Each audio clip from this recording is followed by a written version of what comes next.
Episode 201 is Through a Glass Darkly. The title was actually drawn directly from a chapter in the book, and I thought it was appropriate to use as an episodic title because you're beginning Claire in the 1940s again and sort of viewing her life back in the 20th century, and you are literally looking through a glass darkly. What year is this? 1948. I thought it would be a very powerfully emotional storyline to see what happened when Frank saw her for the first time.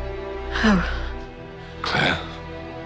It was great to just write a piece that was about these two characters, and it was a very emotional, intense sort of bit of writing that I enjoyed very much.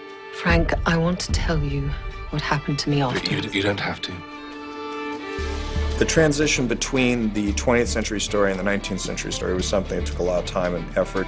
The original story outline, it was just Claire and Frank getting into the car and driving away, and then I was going to transition from that to Claire and Jamie coming down the gangplank. Ultimately, Chris Albrecht himself, who's the president of Starz, said, I think you can do better than that. There's got to be something more visceral, more visual, more cinematic, to sort of transition us between these two worlds. And sure enough, I did figure out something that was much more cinematic. To new beginnings. The port city of Le Havre, France was actually shot in a port city in Scotland. 80% of the buildings that you see are actually CGI. There was just sort of a big blank stone wall. There is an actual harbor there with water, and we used the seawall, but virtually everything else was added in post-production.